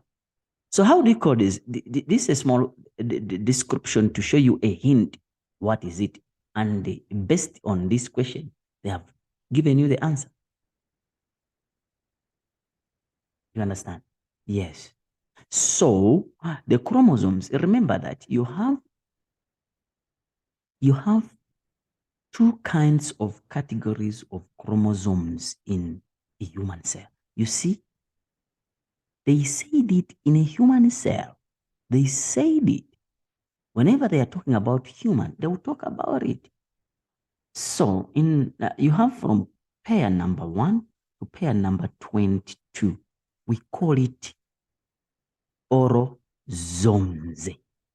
Call it orosomes. Mind about the spelling. And then the 23rd pair, remember these are 2, ne? So we call them gonosomes. See? Yes. So what are they asking here? They're asking for, yes, chromosomes that are not sex chromosomes. So the answer, is it orosomes or gonosomes? The 23rd pair, remember it's made up of X, is made up of what? X and Y. X and Y. Yes. So they are looking for this. So the answer is orosomes. So the answer here is going to be orosomes. Orosomes. Yeah. Organelle in cell in cytoplasm of the cell, which give rise to spindle fibers during meiosis and mitosis. So here they are looking for the organelle, basically in animal cell. So the answer is going to be centrioles. But because they are looking for the organelle, so it's going to be centriole. If they're saying organelles, it's going to be centrioles. Yes. Structure that hold the chromatids together to form the chromosome. From a chromosome. How do you call that structure? They are looking for, if this is the chromosome, how do you call this structure? Go slow, you would know that meiosis is nothing. You have to get a distinction, and just a distinction. We are talking about, you will get a good distinction, 95% and above. So, centromere.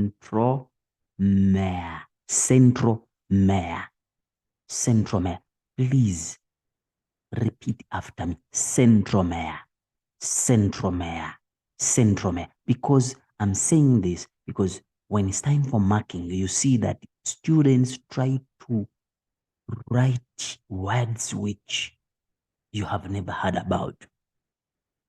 It's because you don't repeat these words to stick in your head. Centromere. Yes. Point where crossing over takes place between the chromatids of the homologous chromosomes. This is where the exchange of genetic material is happening in prophase 1. So here they are showing you, or they are saying that you have a chromosome and another chromosome. So you have this point and you have this point. Yeah. Okay, let me draw it nicely. It can happen on top or it can happen on bottom. See now, it can be this or it can be this. On. Yes. I see. So they are looking for this point. They are looking for this point where two chromatids of homologous chromosome cross over. How do you call that point? We call it chiasma. Yes.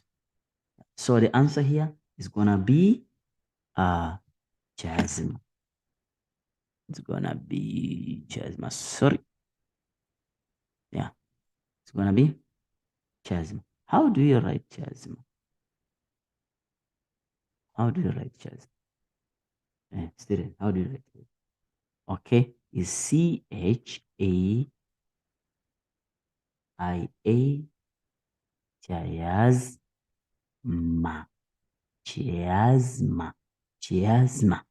If there are many, we call them chiasmata with the TA. But they are saying a point. They're not saying points. So if it's a point, chiasma. Ne? If there are many, so this is out. If there are many, chiasmata. Yes.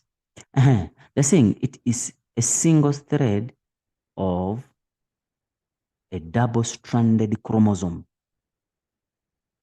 How do we call that?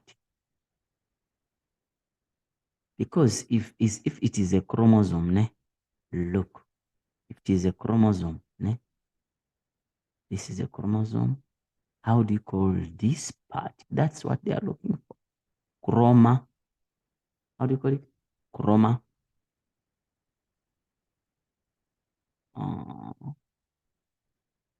Chromatid. Is a chromatid. This is I. Chromatid. So the answer here becomes chromatid. I should take note of that. Yes. Is a chromatid. Structure made up of two chromatids joined by the centromere that carries the hereditary characteristics within the DNA. How do you call those structures? Remember, we said that in interphase, that structure duplicates. And in prophase 1, it condenses. And then now you can see that structure when you're under a microscope. It becomes visible. How do you call that? Structure, which is visible, which divides during meiosis. So that structure is called the chromosome. They're saying a structure, they're not saying chromosomes, they're not saying structures. Yeah, you should take note of that. Ne? Yeah, a scientist must be always observant. Then they're saying that complete chromosome number represented in pairs, which is characteristic of an organism. Complete set. You either have half of it after meiosis, or you're going to have a full set. So a full set, which number is that? We call it diploid number. Diploid number. Yeah, sometimes we call it 2n. And then the other way, we call it haploid, which is 1n. Ne? So this one is a diploid. This refers to each chromatid after it splits from its sister chromatids during anaphase 2 and is moving towards the poles. How do you call it? They split. But they are saying during anaphase, they're saying during anaphase 2. If it is during anaphase 2, so what does it mean? What does it mean?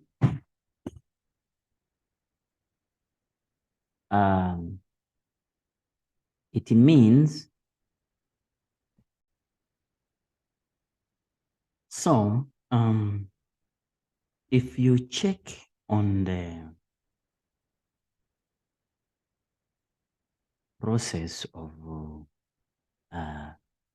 anaphase 2, that phase, you will see that you have a cell, for example, ne? You have chromosome and you have a chromosome. Remember, at this point, it's just a chromosome. Yeah.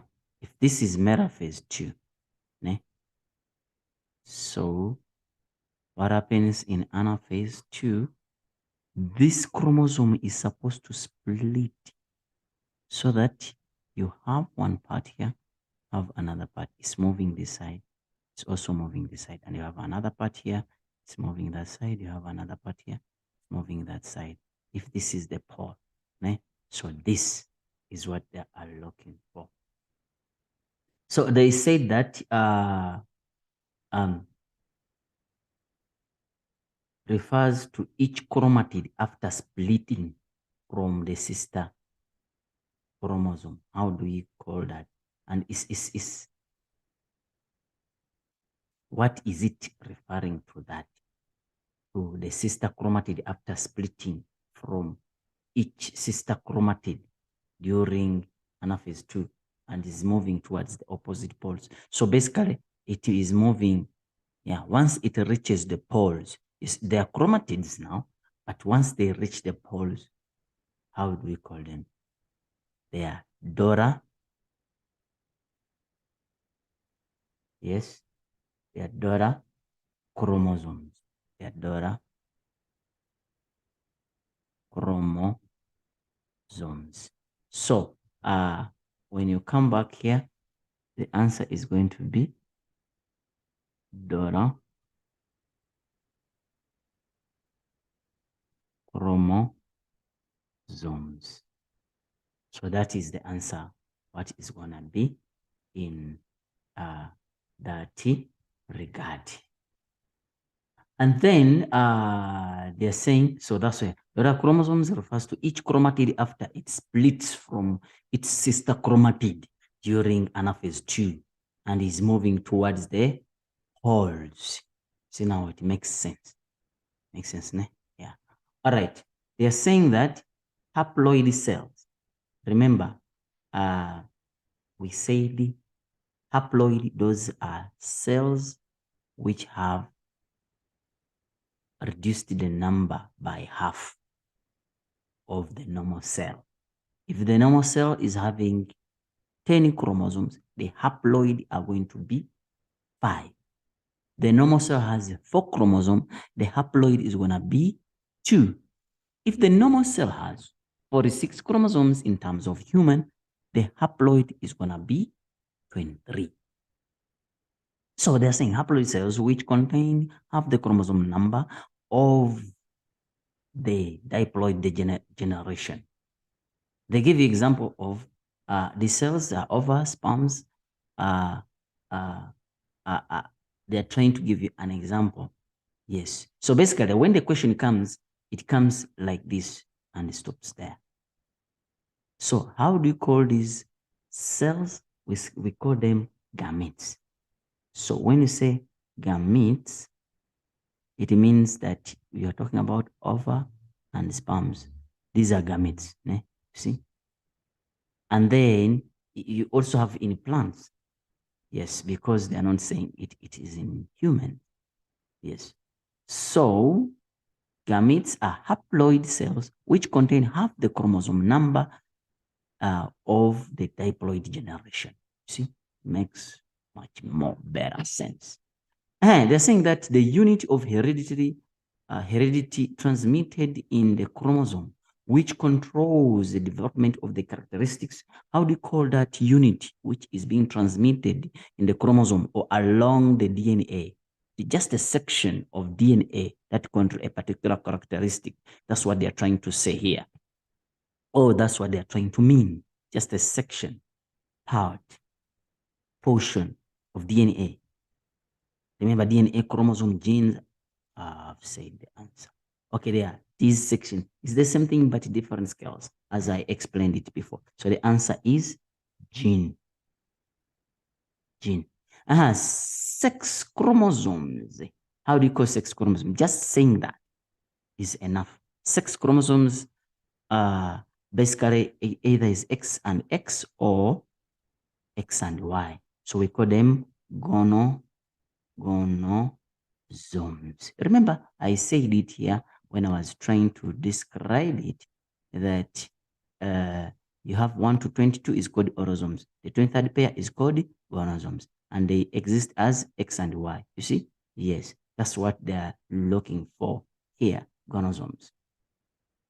Half the chromosome number of the chromosome present in the gamete after meiosis has occurred. Half the chromosome, you see, 2N, 1N. Therefore, I said that this is called haploid. Haploid.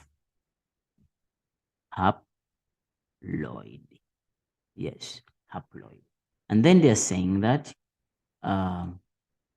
They are saying that maternal and paternal chromosome having the same shape, size, which are paired but different or differ in the genetic material. How do we call that?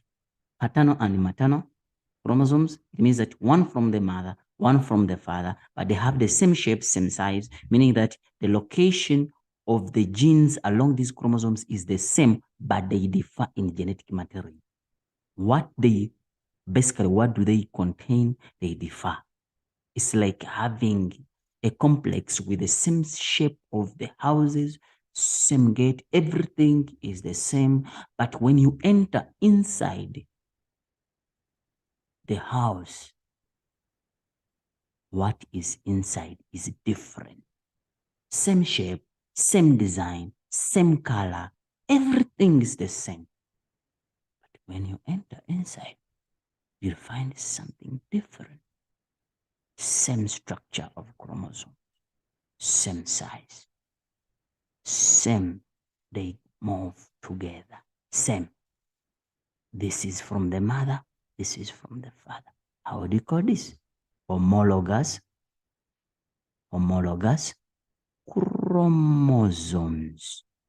Yes, basically, that's it. So, when they ask you that, so the answer becomes homologous chromosomes. Yes, homologous chromosomes. Pair of homologous chromosomes that chromosomes physically held together by at least one DNA crossover. How do we call that? How do you call those chromosomes during crossing over? I said it and I said it and I'm going to say it again. It's called bivalent or bivalent or bivalent, depending on where you're coming from. Mother, make sure that the spelling is correct. From the mother of female parent, how do you call it? Paternal. They said even it here. So this is the answer. Yes, paternal. Did I say paternal? Maternal. Yes, because it's from the mother. Then from the father, paternal.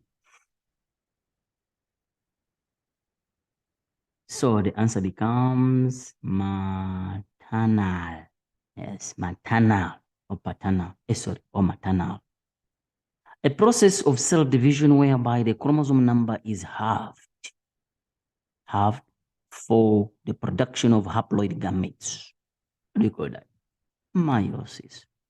Meiosis. Remember that when we ask you the functions of meiosis, what do you say? We say that production of haploid gametes. And these gametes include sperms and ovaries.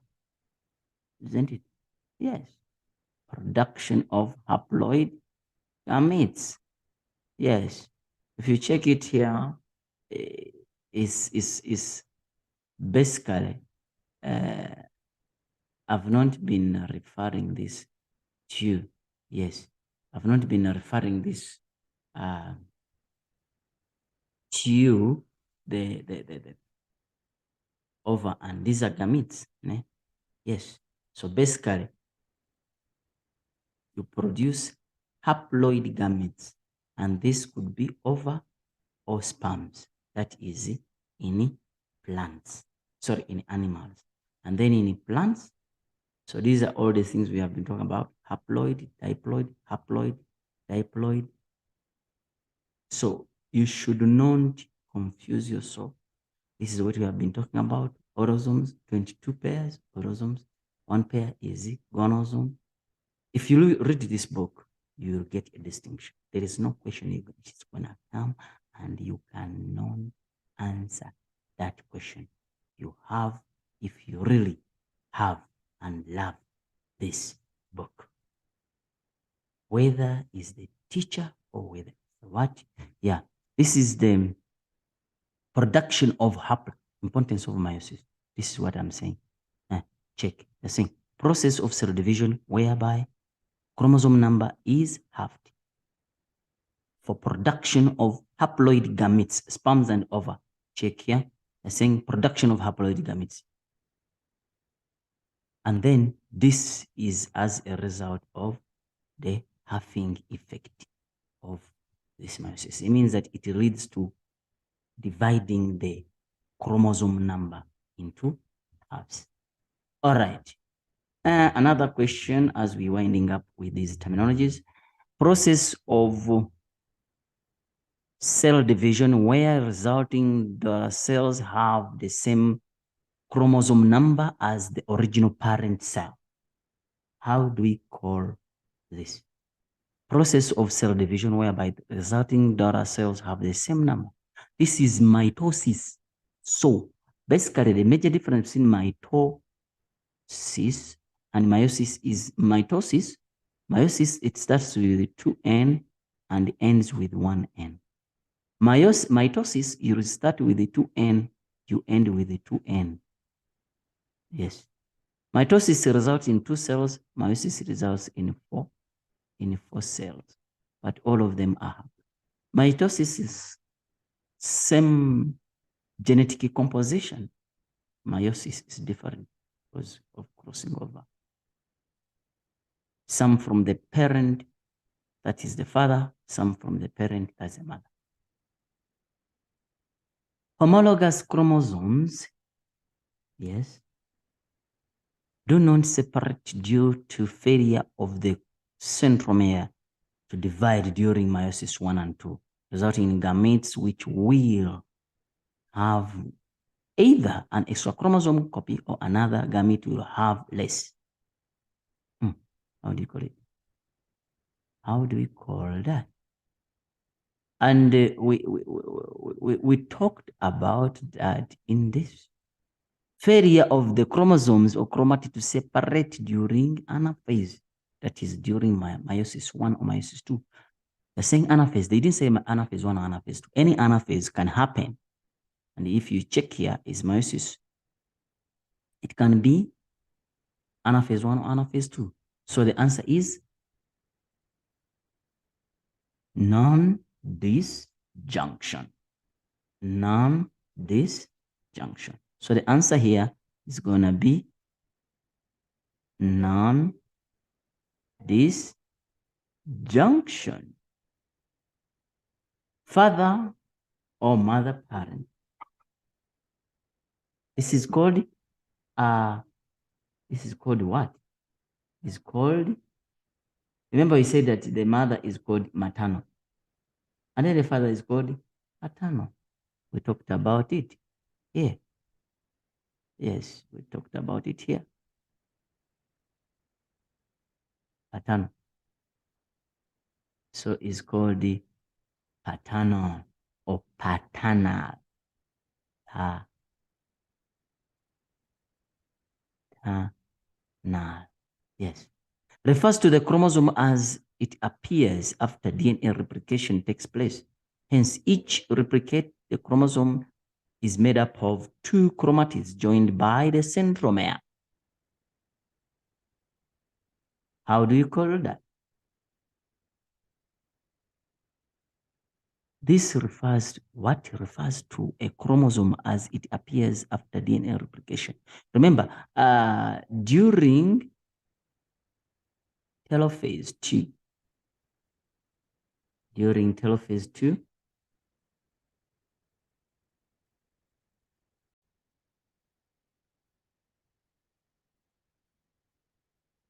so the chromosomes, remember, you form 4 cells, né? I'm going to draw 2, but these chromosomes are not double-stranded. They're just single-stranded. That's why sometimes we call them unreplicated chromosomes or single-stranded chromosomes. So what happens? Even this one, the same thing. So what happens? During interphase, this unreplicated chromosome must replicate. And the moment it replicates, what happens? It becomes double double-stranded chromosomes. So because it has become double-stranded, sometimes we call it replicated chromosome.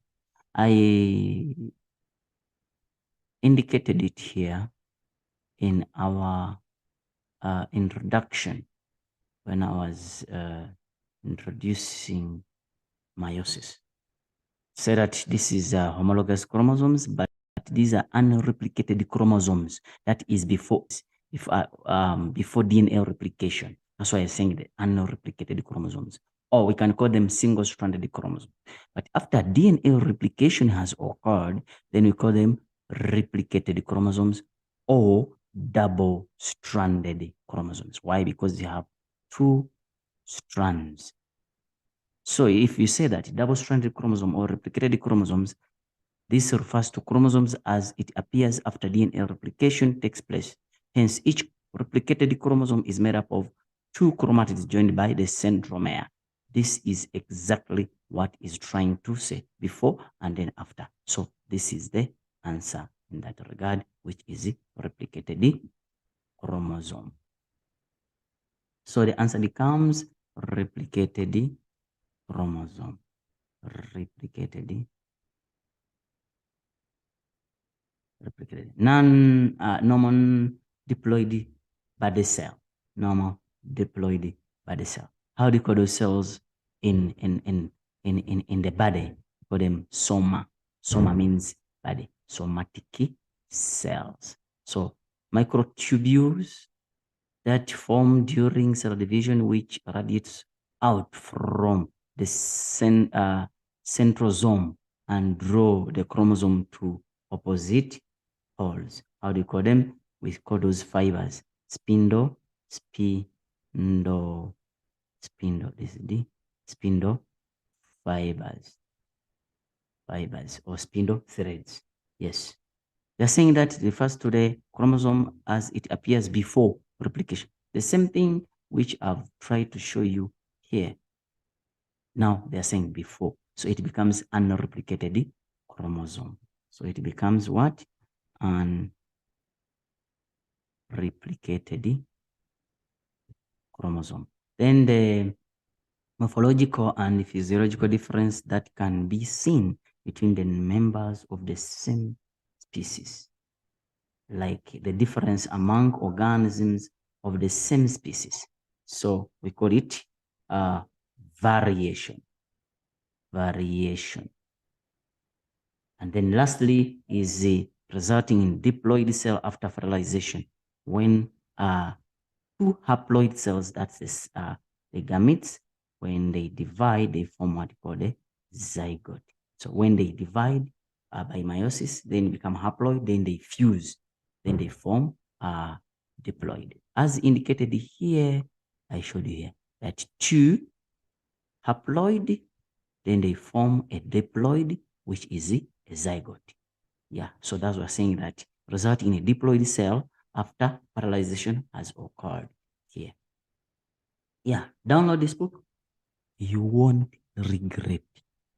You will never regret. Summarized, don't forget that different color means a marking point. Yes. I think I've tried to answer questions concerning about the terminologies about meiosis. Our next class, our next step, just in a few minutes, is gonna be the going through of all these questions. I'm gonna explain everything which you see here, which you see. There are a lot of questions. So by the